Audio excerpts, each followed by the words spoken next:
The Holy Gospel of our Lord Jesus Christ, according to Luke. Glory to you, O Lord Christ. On the way to Jerusalem, Jesus was going through the region between Samaria and Galilee. As he entered a village, 10 lepers approached him. Keeping their distance, they called out, saying, "Jesus, Master, have mercy on us." When Jesus saw them, he said to them, "Go and show yourselves to the priests." And as they went, they were made clean. And one of them, when he saw that he was healed, turned back, praising God with a loud voice. He prostrated himself at Jesus' feet and thanked him. And he was a Samaritan. And Jesus asked, "Were not 10 made clean? But the other 9, where are they? Was none of them found to return and give praise to God except this foreigner?" Then he said to him, "Get up and go on your way. Your faith has made you well." The Gospel of the Lord. Praise to you, Lord Christ.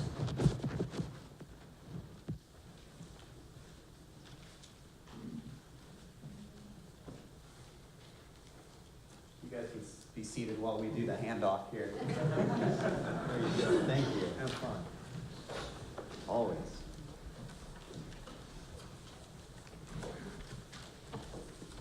I really should have brought something to set on fire. You really should have. I was still surprised. I brought a few things. Set on fire? Okay. Not to set on fire. Set 20 on fire. We could. Well, don't ruin the surprise. Good morning. Good morning. Okay. Before we begin, since we are streaming this service, I have to address the internet since they could potentially be watching. Hello, internet. Bronies, I'm going to throw you under the bus a little bit this morning. It's just to make an illustration. I think that ultimately there are some positive theological connotations to your fandom, so please don't take offense. I'm just painting a picture here. Thank you. Okay. So as some of you may know, I got engaged not too long ago. I'm going to be married in March. And the young woman that I met, I couldn't be more excited to be marrying her. She has an amazing heart and an amazing mind. And as a result of her amazing heart, she wants to be an international human rights lawyer. And as a result of her amazing mind, she is going to Harvard Law School in order to get there. So I won out on this one. It should be clear why I have fell for her. You can maybe ask her why. The beard or something, I don't know. But that means I really want to support her through this. I want to feel like I'm starting off my family well, like so many of the amazing families here at St. Matthew's. I want to be sure that I'm supporting her, that we're set up to have a good marriage together, because I've seen so many good examples here. I've learned a lot from you guys, and I'm excited to put it into practice, but that means I want to be in the same place as her. And so a couple of weeks ago, I accepted a position with the Boys and Girls Clubs of Boston. The Boys and Girls Clubs have swimming pools there, and they need a swim coach to run their after-school programs. They have a tutoring program, and they need teachers to run that, and they also have a music studio in the Boys and Girls Clubs, and they need someone to coordinate it. That's what I'll be doing for them. And I'm excited because it kind of is an opportunity to get the arts back into young people's lives, especially in an area when schools are taking it out and not funding, trumpet and choir and all those sorts of things as much as they might be. So I'm excited to go and do that. In preparation for my move to Boston, I have been putting all of my dishes in a box and finally cleaning out my dresser. And I went into my closet and I opened up all of the bins that I have in there, and found a lot of things that I'm going to get rid of. And I wanted to share with all of you some of the things that I found in my closet. I have them here with me this morning. Now, all of these items are on Craigslist.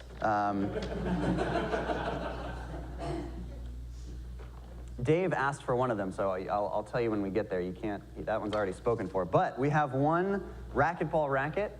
I don't know if there's anybody who enjoys racquetball like I did in college. This thing helped me lose by like 10 points instead of 20 or 30. So it's lucky, I guess. I think I asked $5 for this. Friends and family discount, maybe. I also have a guitar pedal. This is the one that Dave spoke for already, but I haven't used this in a long time, but it still works. Found that in the bottom of a bin next to a box of tissues or something. And then I have, this is one of my favorites, Tyrannosaurus Rex pepper shaker. I had the salt shaker version, but one of the legs broke off, and so it didn't stay on the table without falling over and spilling salt everywhere. So I got rid of that one. But if you want the pepper shaker, I don't know if somebody else has like a lonely Stegosaurus salt shaker that they want to. Trevor, this is the first time you said you put that on Craigslist. I want that. You want that? I'll save it for you. You want my pepper shaker? I'll take the link down right now. All right. Now, this last thing I want to stress is a gift. It was a gift. I did not buy this. It was a gift. One My Little Pony action figure with DVD, hair comb, and photo. Sure. This was a gift. Sure. It was a gift from a friend who didn't know me that well, but I held on to it. It was a Christmas present. It was not a 2015 Christmas present. This was something I got like 4 years ago. And I've held on to it since then. I guess really because it reminds me of my friend. Every time I go to throw it out, I'm like, no, Eric got this for me. He didn't really, in fact, he knew that I didn't like My Little Pony, and he got it for me. I was like, ha-ha. But it stuck with me because it reminded me of my friend. Now, we read a story this morning from Scripture that is about 10 people receiving a gift. They did not get a My Little Pony action figure like this guy did. They were healed, right? And, well, you could maybe make a comparison between 25-year-old men and being a social outcast for owning a My Little Pony action figure. Compare that to lepers in the first century. Both of them are sort of forced to live at the fringes of society, right? Now, the lepers in the story this morning, we know that in biblical times, it wasn't just seen as something that they suffered from on their skin. It was seen as something that they suffered within their soul. In the first century, people would have understood that sort of condition as being something that maybe God was punishing somebody. Why would you have a skin condition like that unless you had done something wrong, right? So these people were removed from society because people of the day thought that there was something not only wrong with their skin, but wrong with their soul. Kind of like how if I invited you over to watch this DVD with me, not only would you not want to join me and be around me, you would probably also say, I think there's something wrong with Trevor. Does he say high hoof instead of high five? Or have one of those tails that you pin onto the back of your belt? Does he wish he was a pony? I think there's something wrong, right? But what they say to Jesus is not heal me, they say have mercy. And the reason they say have mercy is because they would have understood this as something that was wrong with them, inside of them, right? And 10 of them, all 10 of them, go on to show themselves to the priest to see if they were fit to live in society again. And along the way, they were healed. And the word that the Bible uses to describe what happened to those 10 is that they were made clean or they were purified. Basically, there's nothing wrong with their skin anymore. One of them came back to Jesus to show thanks. And the word that the Bible uses to describe this person is not just that there was nothing wrong with their skin, but that they were made whole, or that they were saved, or that they were redeemed. You were made well, right? So not just healing, but wholeness. That they understood the love of God and that deserves thanks. And I think the lesson we can learn from that one who came back to give thanks is that we shouldn't get so caught up in the gift that we forget about who gave it to us. And again, I want to stress that I kept this because of who gave it to me. It's still in the box. And not because I'm a collector. Because I don't know, what am I going to do with this? Think of my friend Eric.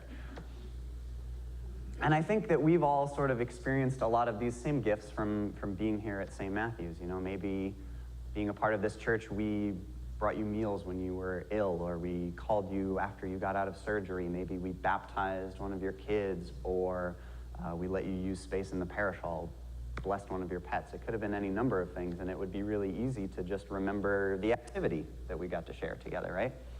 And I find myself doing this, even. I've gotten to go whitewater rafting as a result of being a part of St. Matthew's. I've gotten to go to Busch Gardens and on tons of mission trips to Chicago and Pittsburgh and Philadelphia and Haiti and all sorts of wonderful places that I really, really enjoyed.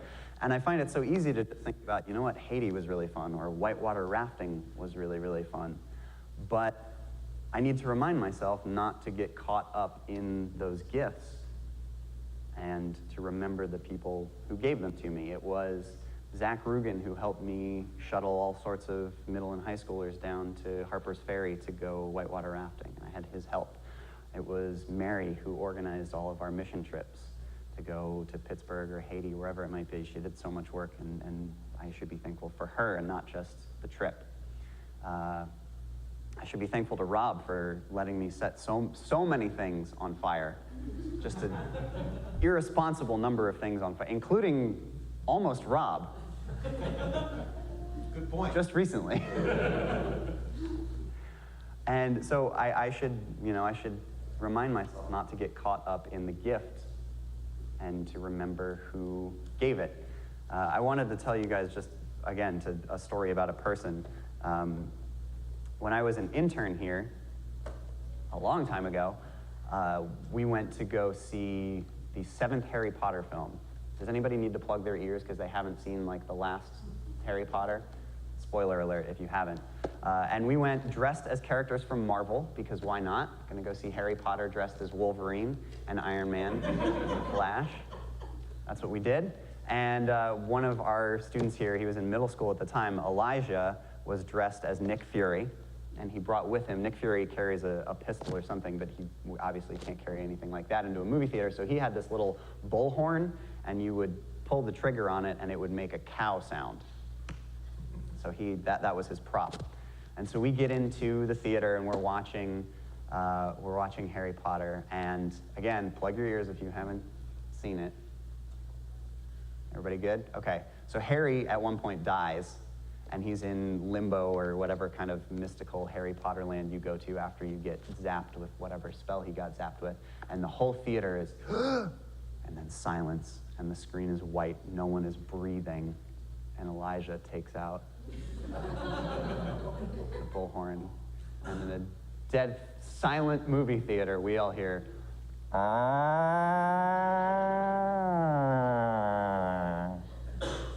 and it was the hardest time I've ever had to stifle laughter, possibly in my life. And now Elijah, just before he went off to school this year to go to college, he joined us on one of those mission trips, and I got to watch him.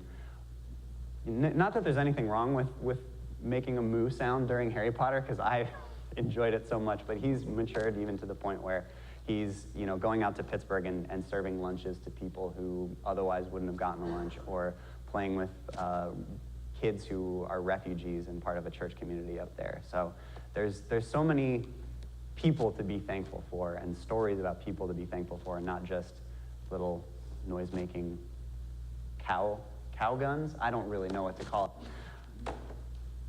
And so I just wanted to say to all of you, to all of the people who have helped out with SNL or the Pancake Supper, or any number of things, the list is far too long to say every name now, but I wanted to say thank you to all of the people here. Thank you for being who you are, not just the things that you've done.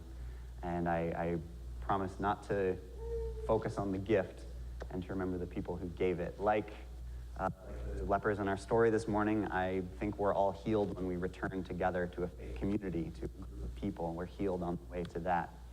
And a gift is good, but a friend is a lot better. And so I want to say, again, thank you to all of you. I'm gonna miss the snot out of you guys. And next week will be Oktoberfest. It'll be my last Sunday as youth minister. I hope to see you all there. And I hope you have a fantastic Sunday. Thank you so much, everybody.